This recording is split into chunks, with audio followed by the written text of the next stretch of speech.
நாம் இன்றைக்கி பார்க்க போகிறது ரொம்ப சிம்பிளான சாக்லேட் ஸ்பாஞ்ச் கேக். இது வந்து பார்த்தீங்க அப்படின்னா கிறிஸ்மஸ்க்கு பண்ணலாம், இல்லை அப்படின்னா உங்களுக்கு பர்த்டே அப்படிங்கும்போது இது செய்யலாம். குழந்தைகளுக்கு பர்த்டே அப்படிங்கும்போது நம்ம செஞ்சு கொடுக்கலாம். இது வந்து வீட்லேயே பண்ணுறதுனால எந்த ஒரு ஆர்டிஃபிஷியல் கலருமே இல்லாமல், எந்த ஒரு ஆர்டிஃபிஷியல் ஃப்ளேவரும் இல்லாமல் பேக்கரி ஸ்டைலில் நம்ம பண்ண போகிறோம்.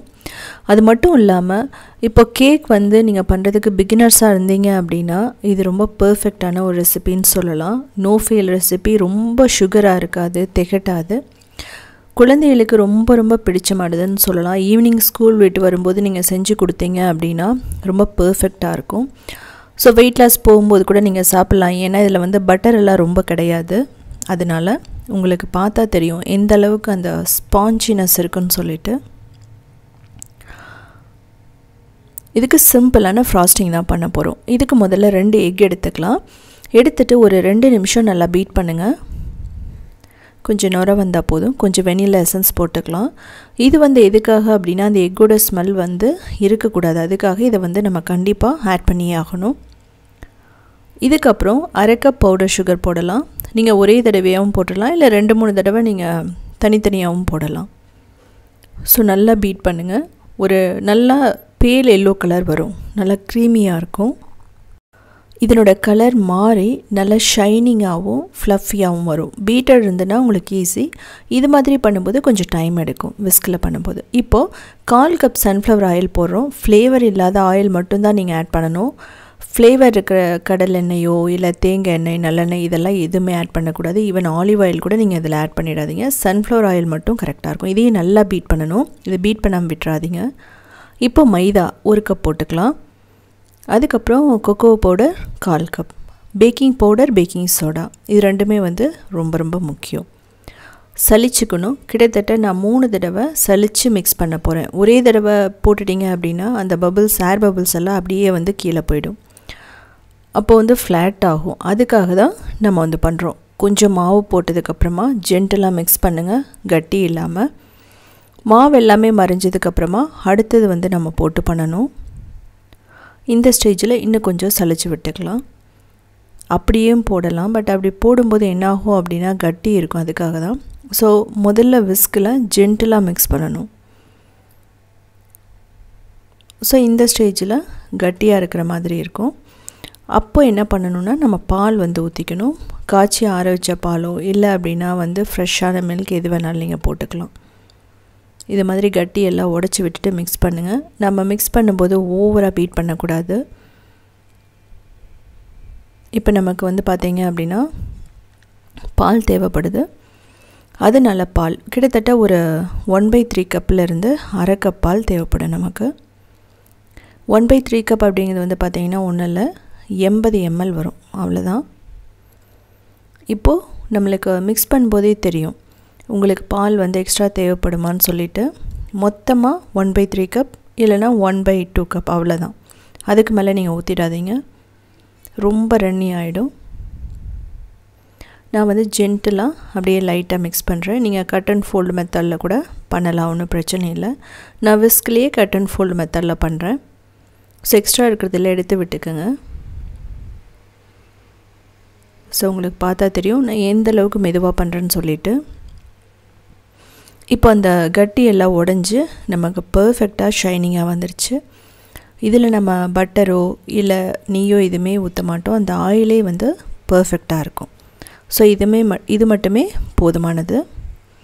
இப்போ சைடில் இருக்கிறதெல்லாம் நம்ம எடுத்து விட்டுக்கணும். எடுத்து விட்டுட்டு நம்ம மிக்ஸ் பண்ணணும். ஏன்னா நீங்கள் சைடில் இருக்கிறத எடுத்து விட்டுட்டு நீங்கள் மிக்ஸ் பண்ணல அப்படின்னா திரும்ப அந்த கேக் வந்து பார்த்தீங்கன்னா அன்ஈவனாக இருக்கும். அதுக்காக தான். இந்த மாதிரி இருந்தால் போதும் ஸ்பாஞ்ச் கேக்கு. இப்போது பட்டர் ஷீட் ரெடி பண்ணி வச்சுருக்கேன் நான். அந்த டின்னில் வந்து நம்ம போட்டுக்கலாம். இந்த மாதிரி ரிப்பன் மாதிரி வந்துன்னா மட்டும்தான் கேக் வந்து ரொம்ப பர்ஃபெக்டாக இருக்கும். இப்படி தான் வந்து பார்த்தீங்க அப்படின்னா பேக்கரிலேயும் பண்ணுவாங்க. இதில் நான் 2 எக்கு போட்டிருக்கேன், நீங்கள் 3 கூட போட்டுக்கலாம். இப்போது 2 தடவை டேப் பண்ணணும். அப்போ தான் இந்த ஏர் பபிள்ஸ் வந்து போகும். இப்போ ஓடிஜி இல்லாமல் 10 minutes 250 டிகிரியில் நீங்கள் ப்ரீஹீட் பண்ணி வச்சுக்கோங்க. அதுக்கப்புறமா 180 டிகிரியில் என்ன பண்ணணும் அப்படின்னா கிட்டத்தட்ட ஒரு 35 to 40 minutes நீங்கள் பேக் பண்ணணும். ஸோ அப்படி பண்ணும்போது என்ன ஆகும் அப்படின்னா உங்களுக்கு நல்லா பேக் ஆகும். ப்ரெஷர் குக்கர் கடாய் அப்படின்னா ப்ரீ ஹீட் 5 மினிட்ஸ் மீடியம் ஃப்ளேமில் பண்ணிவிட்டு அதுக்கப்புறமா நீங்கள் ஒரு 45 மினிட்ஸ் வந்து லோ ஃப்ளேமில் பேக் பண்ணலாம். இப்படி ஸ்டிக் வந்து ஒட்டாமல் வந்துடுச்சுன்னா பர்ஃபெக்டாக பேக் ஆகிடுச்சு. இது கொஞ்சம் ஆறட்டும். இதுக்குள்ளே நம்ம ஃப்ராஸ்டிங் ரெடி பண்ணணும். விப்பிங் க்ரீம் எடுத்துக்கலாம். நல்லா சில்லுன்னு இருக்கிற விப்பிங் க்ரீம் எடுத்துக்கணும். இது நீங்கள் வாங்கின உடனே நீங்கள் ஃப்ரிட்ஜில் வச்சுருங்க. அப்போ தான் வந்து நல்லா ஸ்டிஃப் பீக்காக வரும், அதாவது திக்காக நமக்கு வரும். இப்போ நல்லா பீட் பண்ணுங்கள். பீட்டர் இல்லைன்னா கூட பிரச்சனையே இல்லை உங்களுக்கு, நீங்கள் கவலைப்படாதீங்க. விஸ்க்கு வந்து யூஸ் பண்ணலாம். இப்படி விப்பிங் க்ரீம் இல்லைன்னா நீங்கள் பட்டர் யூஸ் பண்ணிக்கோங்க. பட்டரும் அதுக்கப்புறம் பவுடர் சுகர் நீங்கள் பண்ணுங்கள். ஸோ பட்டர் அப்படிங்கும்போது கொஞ்சம் ஹெவியாக இருக்கும் அப்படிங்கிறதுனால தான் நான் விப்பிங் க்ரீம் யூஸ் பண்ணுறேன். இது எல்லா கடைகளிலுமே கிடைக்கும். இப்போது அரை கப் பவுடர் சுகர், உங்களுக்கு எந்த அளவுக்கு தேவையோ சுகர் பிடிக்குமோ அந்த அளவுக்கு நீங்கள் போட்டுக்கலாம். கொக்கோ பவுடர் ஒரு 1/4 கப் போட்டுக்கலாம். ஸோ முதல்ல வந்து ஜென்டலாக மிக்ஸ் பண்ணதுக்கப்புறம் பண்ணுங்கள். நான் வந்து சின்ன பவுலில் எடுத்ததுனால அப்படியே வெளியே தெறிக்க ஆரம்பிச்சிருச்சு. ஸோ ஃப்ராஸ்டிங் எல்லாம் பண்ணும்போது கொஞ்சம் பெருசாக எடுத்துக்கோங்க. நல்லா பீட் பண்ணுங்கள், ஸ்டிஃபாக வரணும். இதுலேயே வந்து மெல்ட் பண்ண டார்க் சாக்லேட் ஒரு அரை கப் ஊற்றிக்கலாம். ஸோ அது வந்து பார்த்திங்கன்னா நல்லா செட் ஆகும். அதுக்காக ஆனால் எங்கிட்ட அந்த டைமில் இல்லை அப்படிங்கிறதுனால நான் போடலை. ஸோ இதே வந்து சிம்பிளாக பர்ஃபெக்டாக இருக்கும். நம்ம ரெடி பண்ணதுக்கப்புறமா மூடி நம்ம ஃப்ரிட்ஜில் வச்சிடலாம். இல்லை அப்படின்னா அது மெல்ட் ஆக ஆரம்பிச்சிடும் நம்ம ரூம் டெம்பரேச்சரில் வச்சுருந்தா. பேக்கரி அப்படிங்கும்போது நல்லா சில்லுன்னு இருக்கிற ரூமில் தான் பண்ணுவாங்க. ஸோ அதனால் நமக்கு அந்தளவுக்கு மெல்ட் ஆகாது. ஸோ அதையும் நம்ம பார்த்துக்கணும். இப்போ இந்த கேக் வந்து நல்லா ஆறிடுச்சு. நம்ம இதை வந்து டீமோல்ட் பண்ணிடலாம். இதே மெத்தட் தான் வனிலா கேக்கும். இந்த கேக் வந்து ஆறுறதுக்கு முன்னாடி நீங்கள் வந்து எதுவுமே பண்ணிடாதீங்க. சூடாக இருக்கும்போது பண்ணால் நம்ம போட்டிருக்கிற ஃப்ராஸ்டிங் அப்படியே மெல்ட் ஆகிடும். ஸோ பேக்கரியிலலாம் பார்த்தீங்க அப்படின்னா கேக் ஜெல்லாம் யூஸ் பண்ணுவாங்க. பட் நம்ம வீடு அப்படிங்கும்போது நம்ம அதெல்லாம் எதுவும் யூஸ் பண்ணணும் அவசியம் இல்லை. இப்போது எக்ஸ்ட்ரா இருக்கிற அந்த லேயர் எடுத்துடலாம். பட் இதெல்லாமே ஆப்ஷனல் தான். நீங்கள் அப்படியே வச்சு பண்ணுறதுனால ஒன்றும் பிரச்சனை இல்லை. ஸோ இந்த ஸ்டேஜில் உங்களுக்கு காமிக்கிறேன் நான் எந்த அளவுக்கு அந்த ஸ்பாஞ்சினஸ் இருக்குன்னு சொல்லிவிட்டு. இதில் வந்து கட் பண்ணுறதுக்கு நீங்கள் நல்ல ஷார்ப்பான நைஃப் வந்து வச்சுக்கணும். அப்போ தான் வந்து பிசுறு இல்லாமல் வரும். ஸோ இது செய்கிறதுக்கு எல்லாமே கொஞ்சம் டைம் தான் ஆகும். நம்ம கொஞ்சம் டைம் ஸ்பெண்ட் பண்ணோம் அப்படின்னா நம்ம பேக்கரியில் வந்து நம்ம வாங்க வேண்டியதில்லை. இதில் வந்து பார்த்தீங்க அப்படின்னா நான் டைரெக்டாக தான் வந்து ஃப்ராஸ்டிங் போடுறேன். நீங்கள் வேணுன்னா கொஞ்சம் சுகர் சிரப் அப்ளை பண்ணி போடலாம். பட் நான் ரொம்ப சுகரெல்லாம் எதுவும் வேணாங்கிறதுக்காக ஒரு பர்ஃபெக்டான ஸ்வீட்டில் இருக்கணுங்கிறதுக்காக நான் பண்ணுறேன். இப்போது நம்ம இதுவும் சில்லுன்னு ஆகிடுச்சு. இப்போ வந்து ஈவனாக ஸ்ப்ரெட் பண்ணி விட்டுக்கலாம். நீங்கள் ஸ்பூன்லேயே கூட பண்ணலாம். ஸோ இந்த மாதிரி இல்லைன்னா கூட நான் சொன்ன மாதிரி ஸ்பூனோ ஏதாவது ஒரு கரண்டி வச்சு நீங்கள் பண்ணிடலாம். அப்படியே ஸ்மூத்தாக ஒரு ரஃப்பாகவே பண்ணுங்கள். ரொம்ப ரொம்ப ரொம்ப பர்ஃபெக்ஷனெல்லாம் ரொம்ப இருக்கணும்னு அவசியம் இல்லை. இப்போ ரெண்டாவது லேயரையும் வச்சிடலாம். நான் சொன்ன மாதிரி நீங்கள் சுகர் சிரப் வந்து ஆட் பண்ணலாம். ஒரு அரை கப் சுகர் கொஞ்சம் தண்ணி போட்டு ஒரு 3 நிமிஷம் கொதிச்சதுன்னா எடுத்து ஆற வச்சிட்டிங்கனாவே அது பர்ஃபெக்டாக இருக்கும் இந்த சுகர் சிரப்புக்கு. இப்போ இதை வந்து ரெடி பண்ணிவிட்டு நம்ம ஃப்ரீசரில் வைக்கணும். ஏன் அப்படின்னா நம்ம நல்ல சூடாக இருக்கும்போது ஹாட்டாக இருக்கும்போது இது எல்லாமே மெல்ட் ஆக ஆரம்பிச்சிடும். இதை வந்து நீங்கள் ரொம்ப முக்கியமாக பார்த்துக்கணும். இப்போ வந்து பார்த்தீங்கன்னா இது மாதிரி ஏதாவது இருந்தது அப்படின்னா நீங்கள் ஷேப் பண்ணிக்கலாம், ஒன்றும் பிரச்சனை இல்லை. இல்லை அப்படிங்கும்போது ஃபோர்க்கில் கூட நீங்கள் பண்ணிக்கலாம். எக்ஸ்ட்ரா வந்து வரும், அதெல்லாமே வந்து நம்ம கடைசியாக எடுத்துடலாம். இப்போ நான் திரும்ப வந்து நான் ஃப்ரிட்ஜில் வச்சுட்டு நான் எடுத்து பண்ண போகிறேன். ஒரு 2-3 தடவை உங்களுக்கு ஃப்ரிட்ஜில் வைக்கிற மாதிரி இருக்கும். ஸோ ஃப்ரிட்ஜில் வைக்கிறதுக்கு ரொம்ப டைம் ஆகிற மாதிரி இருந்ததுன்னா செட் ஆகிறதுக்கு நீங்கள் ஃப்ரீசரில் வச்சிடலாம். ஒரு 30 மினிட்ஸ் வச்சுட்டு அதுக்கப்புறம் எடுத்து பண்ணலாம்.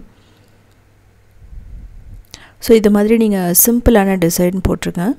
ஸோ நான் நெக்ஸ்ட்டு வந்து எப்படி வந்து பைப்பிங் யூஸ் பண்ணி ரொம்ப அதிகமான டிசைன் போடுறதுன்னு சொல்லிட்டு கூடிய சீக்கிரமாக நான் வீடியோ போடுறேன். இது வந்து ஒரு பேசிக் கேக் தான், எல்லாருமே பண்ணலாம். ஈவன் கிட்ஸ் கூட இதை வந்து பண்ணலாம், இந்த டிசைன் பண்ணலாம். ஸோ குழந்தை கையில் கொடுத்துட்டாவே போதும், அவங்க அழகாக டிசைன் பண்ணிவிடுவாங்க இது மாதிரி. ஸோ இதெல்லாம் ரெடி பண்ணதுக்கப்புறமா நீங்கள் திரும்ப வந்து ஃப்ரீசரில் 30 மினிட்ஸ் வச்சுட்டு தான் எடுத்து கட் பண்ணணும். இம்மீடியட்டாக டிசைன் போட்டோன்னா கட் பண்ணிங்கன்னா அது எல்லாமே அப்படியே மெல்ட் ஆகிடும். இப்போ வந்து அந்த கேக் வந்து எக்ஸ்ட்ரா நம்ம எடுத்த கேக்கை ஜென்டலாக வந்து நம்ம மிக்ஸ் பண்ணினா கையில் உடச்சி விட்டுட்டோ மிக்சியில் போட்டு ஒரு சுற்று விட்டுட்டோ இதில் வந்து டிசைனுக்காக போட்டுடலாம். இதுக்கு மேலே செரி வைக்கலாம், சாக்லேட் சிப்ஸ் வந்து நீங்கள் தூவலாம், எது வேணாலும் நீங்கள் பண்ணலாம், நல்லா தான் இருக்கும். ஸோ நான் இதுக்கப்புறம் நான் சொன்ன மாதிரி ஃப்ரீசரில் 30 மினிட்ஸ் எடுத்துகிட்டு நான் கட் பண்ண போகிறேன். ஸோ இதே மாதிரி உங்களுக்கு நிறைய ரெசிபீஸ் வேணும், சிம்பிளாக வேணும் அப்படின்னா நீங்கள் உத்தமி கிச்சனை வந்து ஃபாலோ பண்ணலாம். அது மட்டும் இல்லாமல் க்ரியேட்டிவ் வேர்ல்டுன்னு சொல்லிட்டு இன்னொரு சேனல் இருக்கும், அதுலேயுமே 1900 ரெசிபீஸ் போட்டிருக்கோம். அதில் கேக்ஸ் எல்லாமே நிறையா இருக்குது. அது மட்டும் இல்லாமல் சவுத் இண்டியன் foods.in அப்படிங்கிற வெப்சைட்டை 14 இயர்ஸாக ரன் பண்ணுறோம். கிட்டத்தட்ட 8000 recipes step by step photos plus வீடியோஸோடு இருக்கும். உங்களுக்கு பார்த்தா தெரியும் எந்த அளவுக்கு சூப்பராக வந்திருக்குன்னு சொல்லிட்டு. இந்த கேக் வந்து கிட்டத்தட்ட ஒரு 3-4 நாளைக்கு கெட்டு போகாது, ஃப்ரீசரில் வச்சுட்டு நீங்கள் சாப்பிட்லாம். ஸோ செஞ்சு பார்த்துட்டு கமெண்ட் பண்ணுங்கள் உங்களுக்கு எப்படி வந்துச்சுன்னு சொல்லிவிட்டு. அப்படி இல்லைனா கூட ஸ்டார் ரேட்டிங் கூட கொடுக்கலாம்.